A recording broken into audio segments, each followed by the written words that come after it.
deliberately step aside, back off from status positions, and offer some observations. The first thing that I think I really want to address in your title is the shifting regional order. Some comments have been made by my senior colleagues that regional actors will need to step in and dissolve the situation.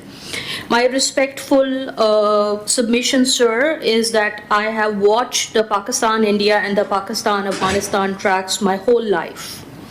What I am seeing now, unfortunately, is a mirroring of the power dynamic between the Pakistan-India track and now being imposed on the Pakistan-Afghanistan.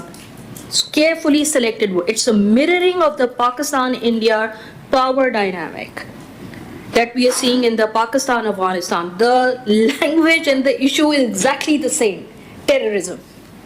And who is perceived as a more powerful state or entity. So that's the first submission that I want to make. Building up on that, my fear, based on assessment, is that Pakistan is already losing and stands to lose much more on its relationship with Afghanistan than it potentially has with India.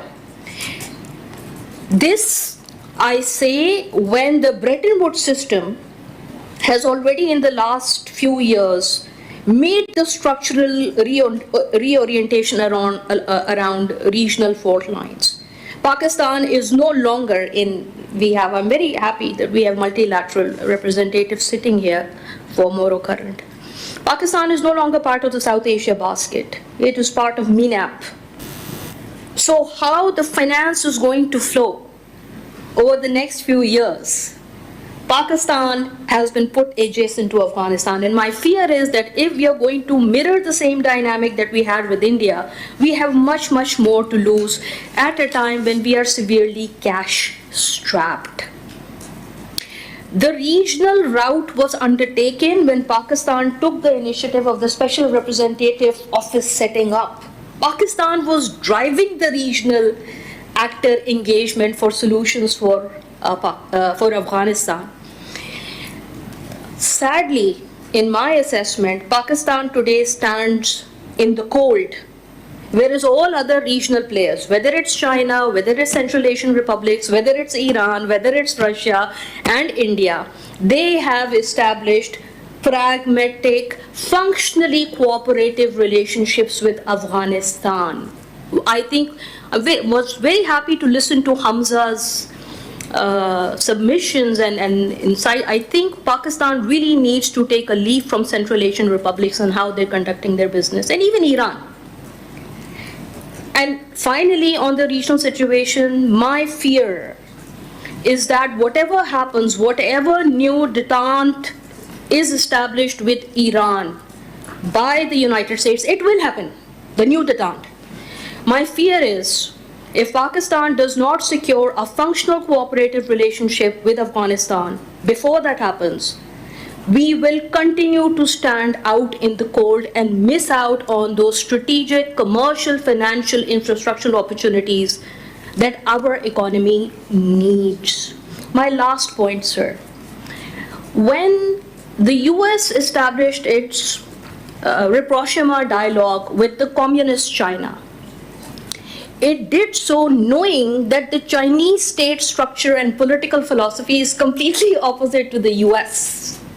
When the US established its detente with Russia, track 1, track 2, track 1.5, during the Cold War years, it knew that Russia is a communist state, the state apparatus, etc., is completely different to its own sense of political and state philosophy. That continues till today as the US engages in a managed rivalry with China. To look to China for something more than what it is already doing, I'm afraid, is a waste of time. China is engaged in a much larger geopolitical evolving situation, carefully hedged. Pakistan will need to come up with its own formula, and I think, sir, here the multilateral financial institutions have made the biggest investments. It is time that if they want those investments to bear fruit. We understand the pressures that are coming from unilateral entities or multilateral Bretton Woods system for reforms. It is important because they have the envelope size and they have the technical capacities that the regional countries do not. You will need that financial envelope and those technical capacities to bring the two together towards functional cooperation. So I think it's very important that the multilateral financial institutions play some kind of a more incentive-based role than they have done so far.